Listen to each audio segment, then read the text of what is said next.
Are you a first-time home buyer in Canada looking to see how the government can help you save some money on your next purchase? Of course you are. Who wouldn't want to save money? Well, you've come to the right video. Without further ado, let's get into it.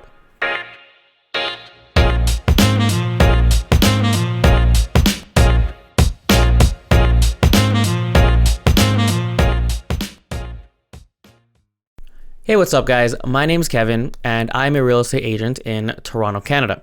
In this video, I will briefly touch upon the various incentives that the government of Canada has for first-time home buyers just like yourself. Now, before I begin, if you are a first-time home buyer in Canada, which you are because you're watching this video, I have a very useful and very pretty home buyer's guide that you guys can download for free, linked down below in the description.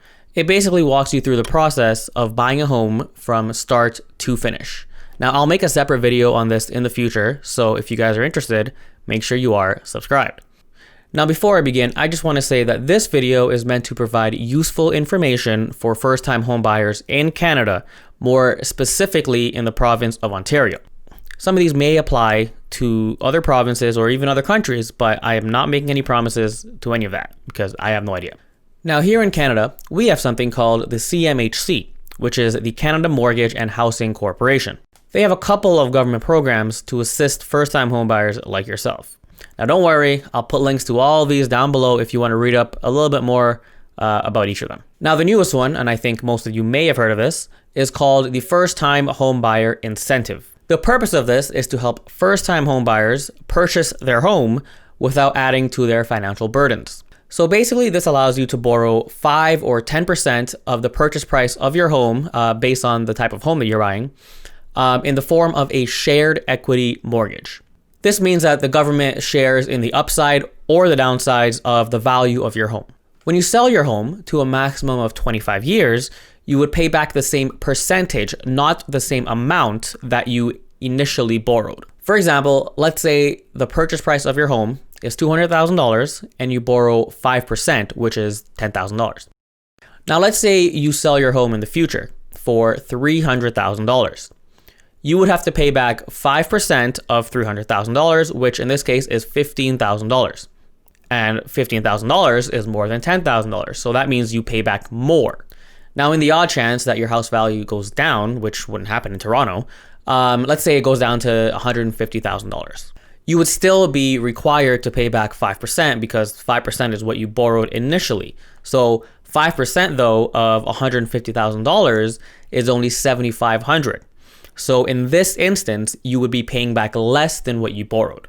Now, if you guys want, I can go over this in a little bit more detail in a future video. So let me know down below.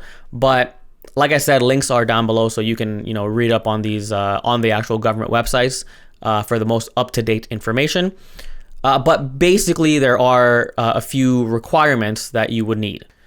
Number one, your total annual income must be equal to or less than $120,000. Number two, the total that you are borrowing must be no more than 4 times your qualifying income. Number three, obviously, you or your partner have to be first-time homebuyers. Number four, you are a citizen of Canada, a permanent resident or a non-permanent resident authorized to work in Canada. And finally, number five, you meet the minimum down payment requirements with traditional funds like savings or an RRSP or a non-repayable financial gift from a family member. Now, one more super important thing to note here is the first-time homebuyer incentive is essentially like a second mortgage. Now, I know there were lots of people that were confused about this, but on the government website itself, it does say that this is like a second mortgage. So something to keep in mind is that your lawyer is closing on 2 mortgages in this case, so you may have higher fees. However, this is something that you should talk to your lawyer about. Another incentive is called the home buyer's amount. This one is actually really, really simple to understand. So basically, it's a non-refundable income tax credit of $5,000. You would enter this amount on line 31270 on your tax return. Prior to 2019, this was line 369, but right now it is 31270. So to qualify, you have to meet the very simple criteria. Number one, you or your spouse or your common law partner obviously have had to have bought a home. And number two, you do not live in a home owned by you, your spouse, or your common law partner in this year that you bought this house, or any of the 4 preceding years. So basically, you'll qualify for this if you're a first-time home buyer. It's pretty simple. If you do your own taxes, and now you know that you qualify after watching this video, of course, then great. That's superb. There's a free $5,000. But if you don't do your own taxes, then just bring this up with whoever does your taxes, and I'm sure they'll know what to do because after all, it is their job. Now, the third incentive is called the Home Buyer's Plan. Now, this basically allows you to withdraw up to $35,000 in a calendar year from your RRSP to buy or build a qualifying home for yourself or for a related person with a disability. Now, you can take money out of multiple RRSPs as long as you are the owner of all of them. And of course, as long as it's not more than $35,000 in a calendar year. To qualify, it's very similar to the previous incentives that I covered. So number one, you have to be a first-time home buyer. Number two, you actually need to have a written agreement to buy or build your home. Number three, you must be a resident of Canada at the time that you withdraw the funds and also up until the time that your house is bought or built. Number four, you must intend to live in the home as your primary residence within 1 year of it being built or bought. Now, to make a withdrawal, you simply fill out form T1036 and give it to your RRSP issuer. Now, there's a bunch of fine print, so I'll leave a link down below so you guys can read up on that. Now, the fourth incentive is called the GST HST New Home Rebate. Now, this basically allows you to claim part of the GST and HST that you paid on purchasing or building your new home, as well as substantially renovating, meaning more than 90% of the interior. So basically, if you bought or built a new home, you renovated your current home more than 90% of the interior, or 3, you added on a new addition to your current home, you can claim part of the GST and HST that you paid. Now in Ontario, if you have a home valued at $400,000 or more, the HST rebate is capped at $24,000. Now in the GTA where I live and work, it's pretty doubtful that you'll find a new home under $400,000. So it's safe to say that your rebate will be capped at $24,000. Now, if you live outside of the GTA, let's say somewhere else in the province or even somewhere else in the country, I'll link the calculations down below so you guys can figure out what sorts of rebates you will be eligible for. And finally, we have the land transfer tax rebate. This one has been going on for quite some time now, so it's safe to say that most of you should already know about it. But if you don't, then you've come to the right channel. In Ontario, the maximum rebate you can get is $4,000.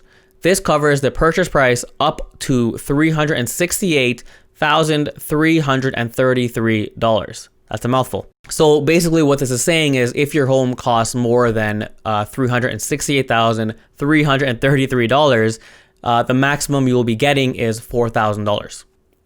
However, if you're buying a home in the city of Toronto as well, you can get an extra $4,475 up to a maximum home value of $400,000.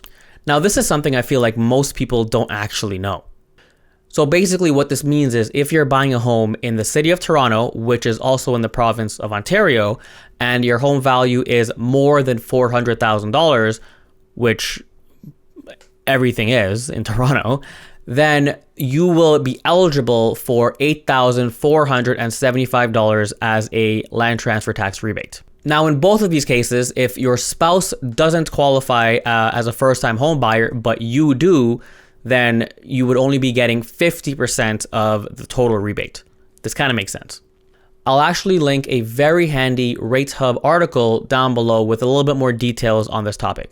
And that's it. Those were the first-time home buyer incentives in Canada, more specifically the province of Ontario. If there are any that I missed, please let me know in the comments down below because knowledge is power. Speaking of the comments, please let me know if you guys learned anything today or if you have any questions about anything I talked about or anything I didn't talk about. You could even send me private DMs on my Facebook account or my Instagram account, and also you can, send me a follow. I would appreciate all of that.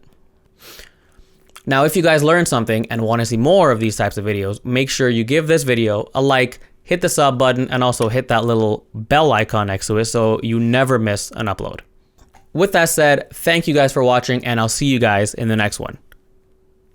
Also, if you've noticed, there's some different lighting going on here because my camera died halfway through. It got darker, and I had to turn on a separate light over here, which is actually yellow, and that one's white. So I don't know, I'm looking a little bit weird. That's okay. Hopefully it'll be fixed in the next video.